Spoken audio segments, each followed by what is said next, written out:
All right, so get this. We're diving into a lawsuit today, Okay. and it involves chocolate. Ooh, chocolate lawsuits. What could be better? It's pretty wild, actually. All right, lay it on me. So we're looking at Rodriguez v. Lindt and Sprüngli. Okay, I've heard of this one, yeah. Yeah, it was filed just this past January. I think a lot of our listeners sent this in. Oh, yeah, for sure. Everyone's curious about it. Well, yeah, who doesn't love a little chocolate controversy? Right. So basically, we want to figure out why someone's suing a chocolate company. Yeah, and what it could all mean for the rest of us chocolate lovers out there. Exactly. Because if there's something wrong with our chocolate, we need to know. Absolutely. This case is a real eye-opener. So let's start with the basics. Okay, sounds good. This lawsuit was filed by Crystal Rodriguez right here in California. Right. Yep. What's she claiming? Well, she's alleging that certain Lindt dark chocolate bars have too much lead and cadmium. Okay.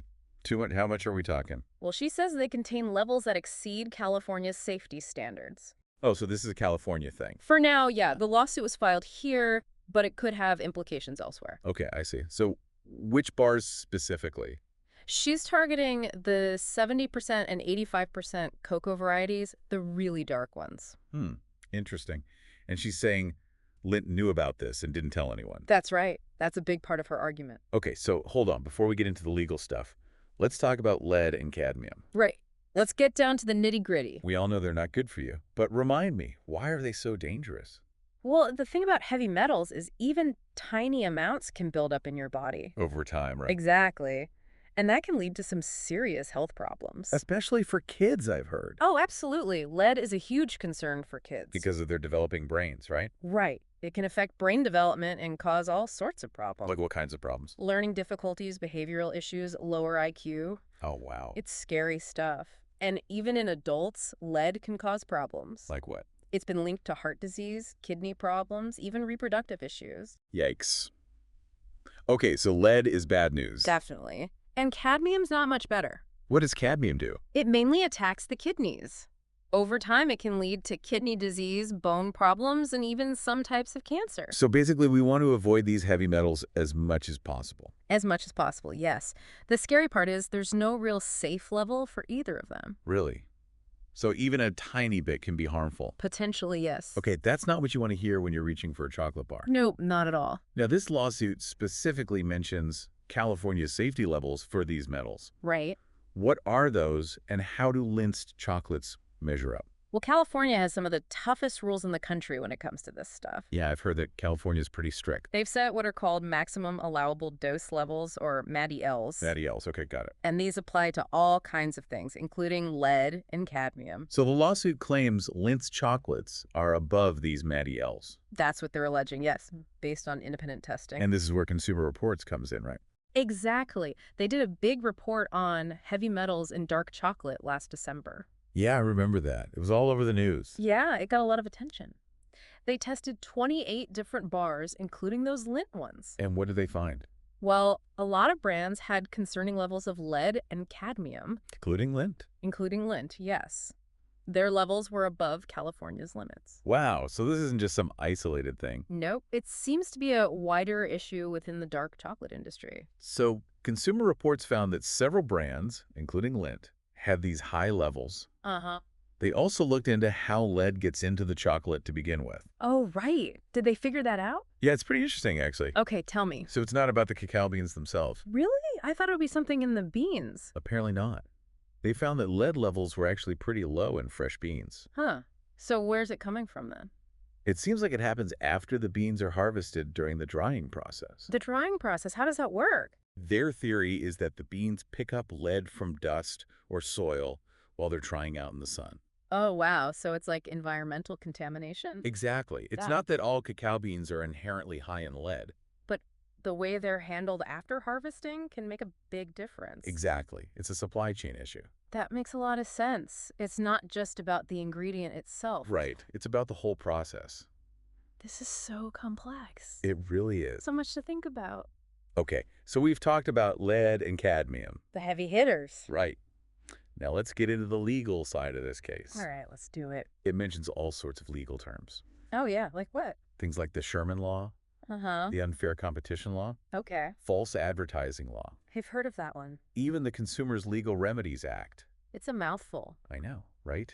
Can you break it down for me? Sure. So basically, all of these laws are designed to protect consumers From what? from being tricked or harmed by companies. Okay, so in simple terms, what's the Sherman Law all about? Well, the Sherman Law is all about food labeling in California. So, like, what needs to be on the label? Exactly. Ingredients, nutrition facts, all that stuff. And the lawsuit is saying Lindt violated this law. Right? By not listing lead and cadmium on their chocolate labels. So Rodriguez is arguing they didn't give consumers enough information? Exactly. People couldn't make informed choices because they didn't know. And then there's the unfair competition law and the false advertising law. Right. Those are more general consumer protection laws. What do they cover? They basically prevent companies from being sneaky or deceptive. So, like, tricking people into buying their products. Right. And the lawsuit claims that by not disclosing the heavy metals, Lindt was being deceptive. Like they were making their chocolate seem safer than it really was. Exactly. And then there's the Consumers Legal Remedies Act, or CLRA.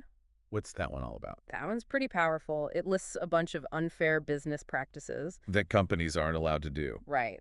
And in this case, the lawsuit says Lindt violated this law too by basically saying their chocolate was something it wasn't, meaning free of harmful levels of heavy metals. Okay, so we've got all these laws coming together. It's a whole legal web. And they're all pointing to Lindt potentially misleading consumers. Right. And on top of all that, there's this concept of breach of warranty. Breach of warranty. What does that even mean? Well, it basically means that when you buy something, there's an unspoken promise What kind of promise? that the product is going to do what it's supposed to do. So, like, if I buy a car, it should actually drive. Exactly. And in this case, the lawsuit claims Lindt broke that promise by selling chocolate with potentially harmful heavy metals in it. Because then it's not really safe to eat. Right. It's not fit for its intended purpose. It's a pretty serious accusation. It is. It gets to the core of consumer trust. Okay, so we've covered the heavy metal science It's dairy stuff. and the legal framework. The complicated stuff. What about Rodriguez herself? What's her story? Well, the lawsuit gives us some interesting details about her experience. Like what? For one thing, it lists specific stores where she bought the chocolate. Oh, okay, so she was a regular customer. Exactly. Not just someone trying to file a frivolous lawsuit. That makes sense. It shows she was actually buying and eating this chocolate. Right. And believing it was safe. Anything else about her experience? Well, here's where it gets really relatable. Oh, okay, I'm listening. The lawsuit says that Rodriguez was specifically looking for healthy chocolate. Like she was trying to make good choices. Exactly. She was drawn to those Lindt bars because they had a higher cocoa content. So she thought she was doing the right thing. Right. She was thinking dark chocolate equals healthy chocolate. And that's something a lot of people think. Oh, yeah, for sure. It's seen as a healthier indulgence. But this lawsuit suggests that might not be the whole story. Right. That's a key part of the argument. That Lindt was playing on that perception of dark chocolate being healthy. Without being totally transparent about the risks. It raises questions about honesty and responsibility. Really does. It gets to the heart of consumer trust. This is fascinating stuff. So what exactly is Rodriguez asking for? Well, the lawsuit has two main demands. Okay, what are they? First, she wants Lindt to change their labeling. To be more clear about the heavy metals. Exactly. No more hiding it in the fine print. Clear upfront information. So consumers can make informed decisions. Precisely. And that's not all. Well, She's also asking for financial compensation. for who? For everyone who bought those Lindt bars without knowing about the heavy metals. So like a refund. In a sense, yes. She's saying Lindt should pay back everyone who was misled. Wow. So what do you think? What are the chances Lindt actually has to pay up? That's the million-dollar question, isn't it? Right. It's hard to say for sure. There are a lot of factors at play. But this case is being watched very closely. Oh, absolutely, by the entire food industry. Because if Rodriguez wins, It could set a major precedent, other companies might have to rethink their practices. for sure, especially when it comes to transparency and contaminants. This case could have a ripple effect. Absolutely. It's about more than just one chocolate company. It's about the whole food system. And how much we really know about what we're eating. Okay, so we've covered a lot of ground here. We have. From the science of heavy metals, to the legal arguments, to the potential impact on the food industry. Phew, it's a lot to take in. But we're just getting started. Oh, there's more. Oh, yeah. In part 2 of our deep dive, we'll explore those broader implications even further. Okay, can't wait. Stay tuned. Things are about to get even more interesting. Buckle up. Exactly. Welcome back. It's crazy, right? What? How one little chocolate bar Oh, yeah. can lead to so many big questions. It's true. This whole case is like a Pandora's box. Exactly. Makes you wonder what else is hiding in our food. Right. Like, how much do we really know about what we're eating? That's the big question, isn't it? It is. And who's responsible for making sure our food is safe? That's another good one. It's a tough balance, you know? How so? Well, we can't expect everyone to be a food scientist. Right? Most people don't have time to analyze every ingredient. Exactly. But we still have a right to know what we're putting in our bodies. So where do we draw the line? That's where groups like Consumer Reports come in. Ah, yes. The consumer watchdogs. They do all the research and testing so we don't have to. And then they break it down for us in plain English. Exactly. They help us make informed choices. So in this case, their report on heavy metals was huge. Oh, yeah. It was a game changer for sure. It brought the whole issue to light. And sparked a national conversation. It's not just about the information, though, is it? What do you mean? It's about trust. Yeah, trust is key. Between consumers and companies. Absolutely. Mm. When you buy a product, you're trusting that company. You're trusting they did things right, That they're not cutting corners. that they're not putting profits over people Exactly. And this lawsuit is saying that Lindt broke that trust. by not being upfront about the heavy metals. Right. They weren't honest with their customers. And it's not some big corporation bringing this case. It's a regular person. Crystal Rodriguez. Right. She just wanted to buy some healthy chocolate. She thought she was making good choices. And that's what makes this case so powerful. It's relatable. People see themselves in her story. They think, hey, that could be me. Exactly. It reminds us that this stuff affects real people. Okay, so we've talked about the consumer side of things. Right. The people buying the chocolate, What about the companies? the ones making it. What kind of impact could this case have on them? Oh, I think it's already having an impact. Really? How so? Companies are definitely paying attention To this lawsuit? to this lawsuit and to the whole heavy metal issue. They're probably getting a little nervous. I would be if I were them. So what do you think will happen? Well, I think we might see some changes. Like what? Companies might start testing their products more. For heavy metals? Exactly. They'll want to make sure they're below those limits. Makes sense. Yeah, So they don't get sued. right. It's all about risk management. And they might start looking more closely at their supply chains. Yeah, where are they getting their ingredients from? Are those sources reliable? Are they taking steps to prevent contamination? So this case could actually lead to some positive changes. It could. It could force the industry to raise its standards. That would be a win for everyone. Consumers would get safer products. And companies would avoid lawsuits. It's a win-win. But what can we do in the meantime? Until these changes happen. Right. We can't just stop eating chocolate. Definitely not. Chocolate is delicious. So any advice for our listeners? Well, first of all, don't panic. Okay, good advice. This lawsuit is about specific Lindt bars. And even then, those bars might not be super dangerous, especially in moderation. Exactly. So enjoy your chocolate, but be mindful. Okay, so be mindful. What else? Pay attention to the brands you're buying. Read the labels. Do your research. Look for those certifications we talked about. Fair trade organic. Those can be good indicators. And remember, variety is key. Don't just stick to one type of chocolate. Mix it up. It's like they say, don't put all your eggs in one basket. Exactly. Spread the risk. Okay, so informed choices, variety, moderation. That's the trifecta. But what about dark chocolate? Ah, yes. The supposed healthy option. Do we have to give it up? Not necessarily. The Consumer Reports study found that heavy metal levels vary a lot. So not all dark chocolate is bad. Right. Some bars are better than others. And for most adults, a little bit of dark chocolate is probably fine. In moderation, of course. Always in moderation. But chocolate isn't the only source of heavy metals. That's true. They can be in other foods, too. Seafood, leafy greens, even water. So it's about the bigger picture. Your overall exposure. Not just one specific food. Right. It's all connected. Okay, so what if you're really worried about heavy metals? What should you do? Talk to your doctor. Always good advice. They can help you assess your risk. And make personalized recommendations. Okay, so we've talked about consumers. Right. The people eating the chocolate. Let's circle back to the companies. The ones making it. What's the big lesson here for them? I think this case is a wake-up call. It's saying, hey, pay attention. Consumers are getting smarter. They're demanding more. They want safer products. They want transparency. And companies need to adapt. Or they'll get left behind. It's not enough to just follow the minimum legal requirements anymore. It's about going above and beyond. It's about building trust. Showing consumers you care. That you're listening to their concerns. Proactive testing. Clear labeling, sustainable sourcing. Open communication. That's the future of the food industry. If they want to succeed, they need to embrace these values. Well said. This has been a really eye-opening conversation. It has. We've learned a lot. About chocolate, about heavy metals, about the food system. It's more complex than we thought. But we're not helpless. We have the power to make informed choices. We can demand better from the companies we support. And we can work together to create a safer and more transparent food system. Okay, so we're back for the final part of our chocolate deep dive. Time to wrap things up.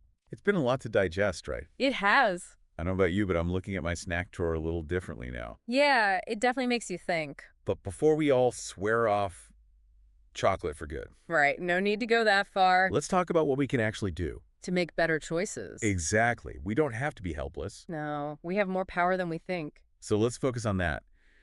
What can we do as consumers? To be smarter about our chocolate. All right, so first step, what do we look for in the store? Well, there's no single label that guarantees no heavy metals. Right, that's part of the problem. Exactly.